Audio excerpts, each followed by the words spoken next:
तो हेलो बच्चों, एक बार फिर से आप लोगों को स्वागत है NK capital and NK classes में। तो आज हम आए हैं लेकर 10th का भौतिक विज्ञान, जिसका लेसन 1 का नाम है प्रकाश का प्रवर्तन तथा अपवर्तन। आज हम इस लेसन का और इस चैप्टर का VVI ऑब्जेक्टिव देखेंगे। तो 12th दोनों क्लास के एग्ज़ाम यानी बोर्ड तैयारी के लिए हम क्लास बनाना शुरू कर दिए हैं, जिसमें अभी ऑब्जेक्टिव कराया जा रहा है, बाद में फिर सब्जेक्टिव का भी वीडियो आएगा। तो चलिए बिना देर करते हुए आज के क्लास हम शुरू करते हैं प्रकाश का प्रवर्तन तथा अपवर्तन का 10th का भौतिक विज्ञान से। तो आज का हमारा पहला प्रश्न है बाबू, आज का हमारा पहला प्रश्न। तो आज का पहला प्रश्न हम शुरू करते हैं और देखते हैं।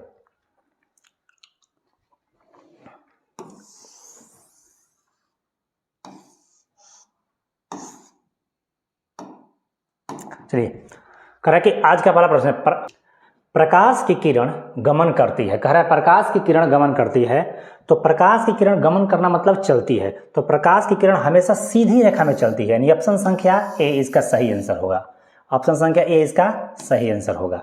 अगला प्रश्न की ओर बढ़ते हैं और देखते हैं अगला प्रश्न क्या कह रहा है। अगला प्रश्न कह रहा है बाबू कि कह रहा है कि प्रकाश का वेग न्यूनतम होता है। कह रहा है प्रकाश की वेग किस में सबसे न्यूनतम यानी सबसे धीमी गति से चलता है, किस में? तो वो होता है कांच। कांच में इसकी जो वेग होती है ना, चाल, वो चाल होता है धीमी हो जाती है। कांच में इसकी वेग बाबू क्या होती है? धीमी हो जाती है। तो कांच में इसका होगा। ऑप्शन संख्या डी इसका सही आंसर होगा। आगे की ओर बढ़ते हैं, अगला प्रश्न देखते हैं। अगला प्रश्न संख्या 3 कह रहा है, प्रश्न संख्या 3 कह रहा है कि मोटर गाड़ी के चालक के सामने लगा रहता है, यानी जो गाड़ी चलाने वाले ड्राइवर होते हैं, तो ड्राइवर के सामने कौन सा लगा रहता है? निम्न में से कौन सा दर्पण लगा रहता है? तो दर्पण लगा रहता है इसमें से उत्तल दर्पण। तो इसका आंसर बी होगा। अगला प्रश्न की ओर बढ़ते हैं, देखते हैं अगला प्रश्न क्या कह रहा है। कह रहा है कि मोटर कार के हेडलाइट में किसका प्रयोग होता है? हेडलाइट मतलब उसकी जो लाइट होता है, जो रात में देखने के लिए लगाई जाती है, उसमें किसका प्रयोग होता है? तो हेडलाइट में प्रयोग होता है। मोटर गाड़ी के हेडलाइट में प्रयोग होने वाला अवतल दर्पण होता है। मेरा अवतल दर्पण का प्रयोग किया जाता है। ये ऑप्शन संख्या सी इसका सही आंसर होगा। अगला प्रश्न बढ़ते हैं, अगला प्रश्न को देखते हैं। अगला प्रश्न कह रहा है कि समतल दर्पण द्वारा बना प्रतिबिंब होता है, यानी समतल दर्पण द्वारा हुआ मतलब कि समतल दर्पण द्वारा कौन सा ने कैसा प्रतिबिंब बनता है? समतल दर्पण द्वारा बना प्रतिबिंब होता है। तो समतल दर्पण द्वारा बना प्रतिबिंब हमेशा काल्पनिक होता है, काल्पनिक प्रतिबिंब होता है, यानी ऑप्शन संख्या बी इसका क्या होगा? सही आंसर होगा। अगला प्रश्न पर हम जाते हैं। अगला प्रश्न देखते हैं 6 नंबर देखते हैं। 6 नंबर कह रहा है बाबू कि लेंस की क्षमता का एसआई मात्रक क्या होता है? यानी लेंस की क्षमता को हम किस चीज़ में मापते हैं? किस में मापते हैं? तो डायप्टर में मापते हैं। लेंस की क्षमता डायप्टर में होता है, यानी ऑप्शन संख्या ए इसका सही आंसर होगा। अगला प्रश्न बढ़ते हैं, देखते हैं 7 नंबर पे कह रहा है कि प्रकाश की किरणों का पथ दर्शाने वाले चित्र को क्या कहा जाता है? यानी जिससे प्रकाश की किरणों को दर्शाया जाता है, उस पथ को क्या कहा जाता है बाबू? तो किरण आलेख कहा जाता है। किरण आलेख। सपोज जैसे ये प्रकाश चल रही है, इसको दिखाया जा रहा है, ये प्रकाश चल रहा है, ये चल रहा है, चलने की गति दिखा रही है, तो इसको बोलते हैं किरण आलेख। किरण आलेख यानी ऑप्शन संख्या ए इसका सही आंसर होगा। आगे की ओर बढ़ रहे हैं। अगला प्रश्न है कि टू डायप्टर कह रहा है बाबू, टू डायप्टर क्षमता वाले लेंस का फोकसांतर होता है। कह रहा है कि जिस लेंस का जो डायप्टर यानी क्षमता है 2D है, यानी 2 डायप्टर है, तो उसकी फोकसांतर क्या होगी? तो उसकी फोकसांतर बाबू 50 होगा। उसकी फोकसांतर का होगा 50, क्योंकि एक डायप्टर में 25 सेंटीमीटर यानी 25 क्षमता होती है। 50 डायप्टर, इसलिए बोलता है 50 यानी 50 फोकसांतर होगा, क्योंकि डायप्टर इसमें जुड़ जाता है। 2 है तो हम 25 दो बार जोड़ दे सकते हैं, यानी ऑप्शन संख्या इसका क्या होगा? डी सही आंसर होगा। अगला अगला प्रश्न को देखते हैं। अगला प्रश्न हमारा क्या कह रहा है? अगला प्रश्न कह रहा है कि किसी उत्तल लेंस का फोकसांतर 50 सेमी है तो उसकी क्षमता होगी। कह रहा है, ये तो वही क्वेश्चन है, घुमा के पूछ दिया। किसी उत्तल लेंस का फोकसांतर 50 सेमी है तो उसकी क्षमता, तो इसकी क्षमता होगी भैया, ये तो अधिया ही कर दो, अधिया कर देंगे तो 25, यानी 25 का होगा बाबू 2D हो जाएगा, 2D, यानी ऑप्शन संख्या डी इसका सही आंसर होगा। अगला प्रश्न की ओर बढ़ते हैं, देखते हैं। कह रहा है कि प्रकाश के किरणों के समूह को क्या कहते हैं? प्रकाश के किरणों के समूह को क्या कहते हैं? तो भैया प्रकाश जब किरणों का समूह जो होता है उसको बोलते हैं किरण पुंज, यानी बहुत सारा प्रकाश एक साथ, तो उसे बोलते हैं किरण पुंज। ऑप्शन संख्या बी इसका सही आंसर होगा। अगला प्रश्न की ओर बढ़ते हैं और देखते हैं। कह रहा है अगला प्रश्न 11 नंबर, कह रहा है कि उत्तल लेंस की क्षमता होती है, उत्तल लेंस की क्षमता होती है बाबू हमारा हमेशा धनात्मक होती है उत्तल लेंस की क्षमता, यानी ऑप्शन संख्या बी इसका सही आंसर होगा। अगला प्रश्न कह रहा है कि अवतल लेंस की क्षमता होती है, वो उत्तल था, ये अवतल, तो अवतल का होती है ऋणात्मक, अवतल का, उत्तल का धनात्मक तो अवतल का ऋणात्मक, कैसे भी याद हो सकता है। ऑप्शन संख्या ये इसका सही आंसर होगा।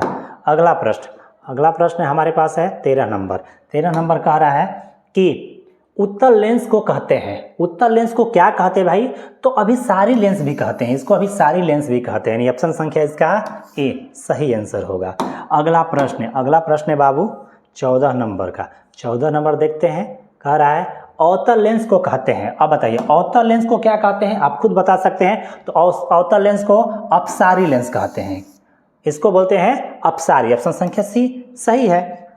अगला प्रश्न में देखते हैं। अगला प्रश्न 15 नंबर वाला देखते हैं। 15 नंबर क्या कह रहा है? 15 नंबर कह रहा है बाबू कि निम्नलिखित में से, कह रहा है कि निम्न में से कौन सा पदार्थ लेंस बनाने के लिए प्रयुक्त नहीं किया जाता है, कि जो ऑप्शन है इसमें से किसका लेंस बनाने के काम में नहीं लाया जाता है? तो भैया कांच तो लाया जाता है, जल लाया जाता है, प्लास्टिक लाया जाता है, बट मिट्टी का प्रयोग नहीं होता है। ऑप्शन संख्या डी सही है, मिट्टी से लेंस थोड़े बनेगा। अगला प्रश्न बाबू 16 पे आते हैं और 16 देखते हैं। 16 कह रहा है कि किस दर्पण से हमेशा वस्तु से छोटा प्रतिबिंब बनता है? किस दर्पण में वस्तु से हमेशा सदैव छोटा प्रतिबिंब बनता है? तो वो दर्पण है उत्तल, इसीलिए तो साइड मिरर में इसका प्रयोग किया जाता है कि ताकि पीछे वाली बड़ी गाड़ी आसानी से इसमें दिख जाए। चलिए आगे बढ़ते हैं और देखते हैं। कह रहा है कि किस दर्पण से वस्तु का बड़ा प्रतिबिंब बनता है? आ गया इसका अपोजिट क्वेश्चन। कह रहा है कि किस दर्पण से वस्तु का बड़ा प्रतिबिंब बनता है बाबू? तो इसमें बड़ा प्रतिबिंब बनता है अवतल से, बस ऑप्शन संख्या बी इसका सही हो जाएगा, उत्तल से छोटा अवतल से बड़ा। आगे बढ़ते हैं और देखते हैं 18 नंबर क्वेश्चन। 18 नंबर क्वेश्चन कह रहा है कि प्रकाश के परिवर्तन के कितने नियम है? तो प्रकाश के परिवर्तन का 2 नियम है, ये तो सारा दुनिया जानती है, ऑप्शन संख्या बी इसका सही आंसर होगा। अगला प्रश्न की ओर बढ़ रहे हैं। अगला प्रश्न है हमारा कि जब प्रकाश की किरण हवा से कांच में प्रवेश करती है तो मुड़ जाती है, यानी कुल मिलाकर ये पूछ रहा है कि प्रकाश हवा में चल रही है और उसको कांच में डाल दिया गया, यानी किसी शीशा से गुजारा जाता है, तब वो अभिलंब की ओर मुड़ेगी कि अभिलंब से दूर मुड़ेगी? तो यह अभिलंब के निकट, यानी अभिलंब की ओर मुड़ेगी, यानी अभिलंब के निकट की ओर आएगी। यानी सपोजन ऐसे अगर ये क्या है भैया, ये कांच है, माध्यम है कांच का, और ये प्रकाश है, ये प्रकाश हवा में है, और हवा में अब बीच में हम पहले से ऑलरेडी कांच में अभिलंब डाल देते हैं देखने के लिए, ये अभिलंब है,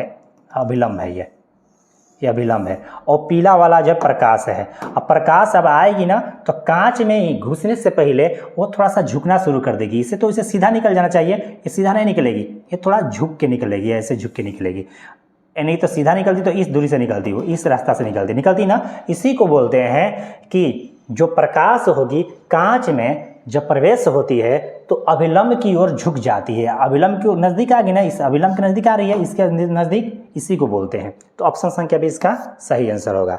अगला प्रश्न हमारा है बाबू, कह रहा है 20 नंबर, फोटोग्राफी कैमरा का अभिदृश्यक होता है। फोटोग्राफी कैमरा में जो लगा रहता है कांच, उस मतलब कि लेंस कांच, वो किसका होता है? तो ये होता है भैया उत्तल लेंस। कौन सा बाबू हो? उत्तल लेंस होता है। तो ऑप्शन संख्या ये इसका सही आंसर होगा। अगला प्रश्न की ओर बढ़ते हैं, देखते हैं 21 नंबर प्रश्न। 21 नंबर प्रश्न हमारा क्या कह रहा है? तो 21 नंबर प्रश्न देखते हैं बाबू।